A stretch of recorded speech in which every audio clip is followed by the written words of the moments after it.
Okay, it's that day. It's that time. Arsenal playing Manchester United. But it's a funny time at it as well because Spurs won yesterday. They won on the pitch, and now they're winning off the pitch. They're going to sign Eberechi Eze, Arsenal's fans' long-term target, Arsenal's fans' dream target for the summer. Yes, they wanted a striker, whether that's Sesko or Gyökeres, but Eberechi Eze is what Arsenal fans wanted, and the old enemy is going to get him over Arsenal. But Arsenal have bigger plans in their Arsenal, shall we say. They're trying to sell Zinchenko and Leandro Trossard. They're trying to sell Samba Lokonga and Fabio Vieira. They're trying to sell all the dead wood and nice wood, may I say. That sounds kind of disgusting. But I think there's one more player out here, and that is, of course, the Brazilian maestro. I'm Tyro Knight here for TK24 Sports. If you're new to the show, like, subscribe, and turn the notification on before you miss out on everything. Okay, so it's my birthday today. You got to give me a big like for that. It's true. It's my birthday today. Arsenal play Manchester United at Old Trafford in the Theatre of Dreams. Can Arsenal pull off a Theatre of Dream performance and get all 3 points and bring it back down south? Because Liverpool have won. Manchester City have won. Spurs have won. Sunderland won. Can you believe it? Yes, all those teams won yesterday.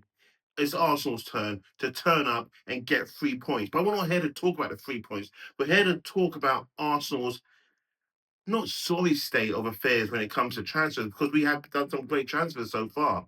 But the one transfer that's out there that even is leaving Crystal Palace scratching their heads is saying, what's Arsenal doing when it comes to Eberechi Eze? Why are they not going in for him? Why are they not going for the extra mile and bringing in someone who can be a real contender to Martin Odegaard? Yes, we've got Ethan Nwaneri, who's just signed a new 5-year long-term deal at Arsenal. I'm happy with that. That's for the future. But Arsenal needs something now. Arsenal needs someone who can be able to come in for Martin Odegaard and challenge Martin Odegaard at the same time. Because we know Martin Odegaard now has weak spots. We now know Martin Odegaard cannot finish a season as strong as we need him to, not just because of our captaincy, but to lead us to a Premier League title, to lead us to a Champions League final, and more than likely, and hopefully, win the damn thing as well. But with Eze, now I've got to be careful because I've done so many videos by saying Eze to me is going to be like signing Ian Wright all over again. Eze to me is the one that's going to say, wow, we not have a vibe, but we've now got squad depth. But Arsenal have been doing things behind the scenes. And even though it comes down and says that Arsenal have the money to go and buy Eze without any PSR problems, but it just feels that they're just waiting for the right moment to strike. They want to get the bloated squad down to not a minimum, but down to a level where they say, okay, we've got all these players here who are not playing but still collecting a wage. Let's free up some money. Let's get rid of a Lokonga, a Vieira, maybe a Trossard. And I say maybe a Trossard, but definitely a Zinchenko. We know Gabriel Jesus is going to go next season. He can't go this season because he's still on the recovery and no one's going to touch him. And I understand that. But you still can say a Kivior, but he's not bloated in sense of being part of the defensive system. But the other players that I've mentioned, yeah, they need to go. But why did it take Arsenal this long into the window to try and focus for the last 2 weeks getting those players out, even though we got a lot of players in? That should have been done and dusted before the season even started, in my opinion, to get to a point where we can turn around and say, okay, Eze is available. We can go and get him. There's no PSR problems. We can get rid of, even though the players I just mentioned have gone, it's no concern for us. We don't go into the season thinking we're lying because the squad that we have, even though we've got these players that's still there, it doesn't feel like we're light at all. It just feels like we're overweight. Now, the one player that I think they really and truly are focusing on, and everyone knows this, is Rodrygo. They're waiting to hear from Rodrygo. But while they do that and sit in the background where no one else is really chasing, apart from, when I say no one else, really, you got Manchester City linked to him. But why does Arsenal want to go into a fight with Manchester City? But they may be just saying, we just want a player that's going to come in and play on the left hand side and challenge Martinelli, surpass Martinelli, not even challenge Martinelli, surpass Martinelli. and then moving Trossard out of the way. I guess that's one thing and one way to do it. But I still think they're missing the trick here by not going after Eze and Rodrygo. Now, why not go after Eze, still remove all those other players, and then bring in Rodrygo at the same time? It doesn't blow out the squad. In my opinion, you bring in an Eze and you bring in a Rodrygo, you not only add cover, you add competition. Competition to a point where Odegaard feels under threat. Martinelli knows his time is numbered. This is his last season, his last chance saloon to make his real cement here at Arsenal. You got Gyökeres in, and look what he's done to Kai Havertz already. Just after one game, you've seen the training stuff. You see Kai Havertz is now got a new leash of life. He now knows competition is here and he can get stuffed. By the time Jesus was always injured, it was kind of easy for him to bed himself in for 2 seasons.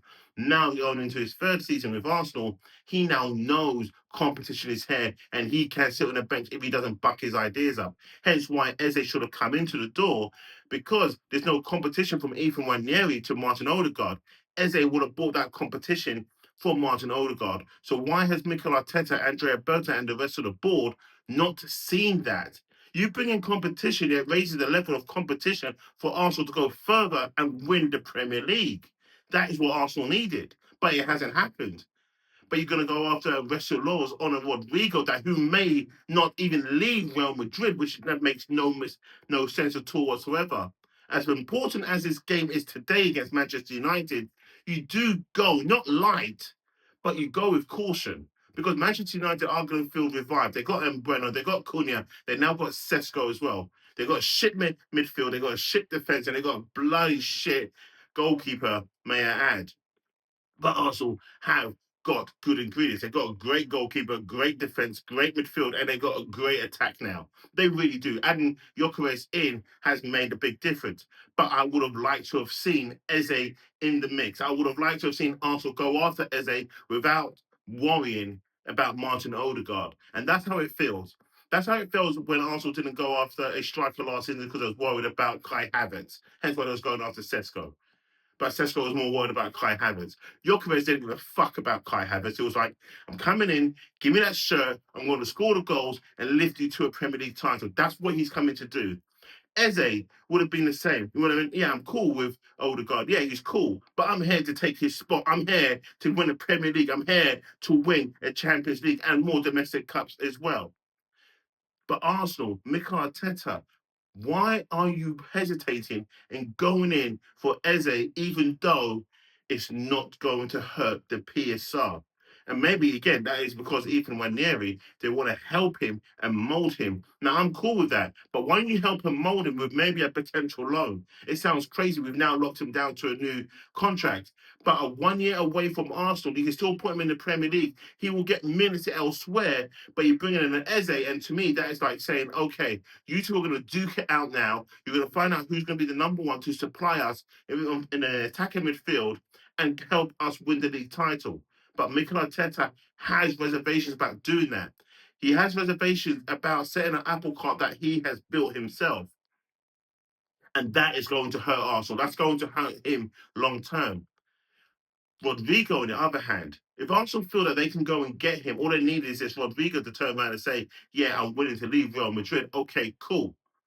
But if nothing else happens, if you do not bring in another attacking player that's going to complement the left and really the left-hand side, if it's not a stature of a Rodrygo, or you can turn around and say a Rafael Leao, or you can say Anthony Gordon, or you can say a Lookman, you can say all these other players. If it doesn't happen, then all this was for nothing.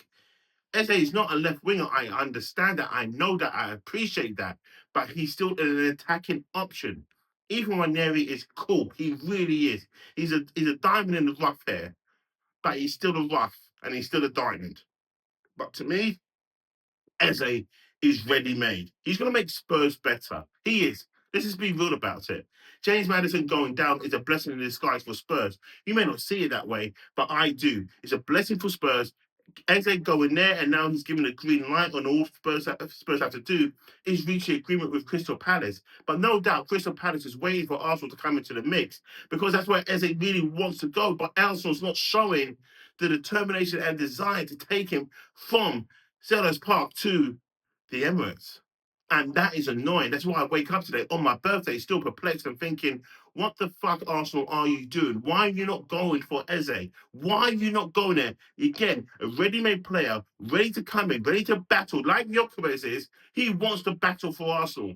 But yet you're going to let him go to Spurs. Why? Why? For an emerging talent that you're not even going to start majority of the games. You're not even going to get him in 5 starts here, even in the Premier League. You're just not going to do it, Mikel Arteta. You're not even going to do it against Sunderland. Yeah, I went there. He's not even going to start against Sunderland. No. So why is Mikel Arteta doing this? Because he is fucked up in his head sometimes. He is. But this is his last season, in my opinion. Either way, win, lose, or draw. Not win, lose, or draw. Win or lose the Premier League. This is still, to me, his last chance saloon. So you might as well go out with a heavy bang, go and get Eze, and finish up with a Rodrygo. If Eze's not a PSR issue, and you still get rid of a Trossard, you still get rid of a Vieira, a Lokonga, a Zinchenko, and you free up big wages, put all those wages that you saved there onto that one player of Rodrygo who you really want to challenge on the left-hand side. Do it. You bring in Rodrygo, you bring in an Eze. This Arsenal squad will do things, magical things. It really, truly will. This means you have options all over the place, but we're not going to have all the options. Bringing in, and saving all this for Rodrygo, to me, makes us still light. It really and truly does. But that's my thoughts. Today's my birthday. I need to chill. It's too early in the morning. I'm going to go now, have a shower, done my teeth, don't panic. Arsenal fans, what do you think? Football fans, what do you think? Leave your comments below. Bit of a rant today. Yeah, I had to have a rant, had to get it off my chest. Not the typical video that I'll normally do.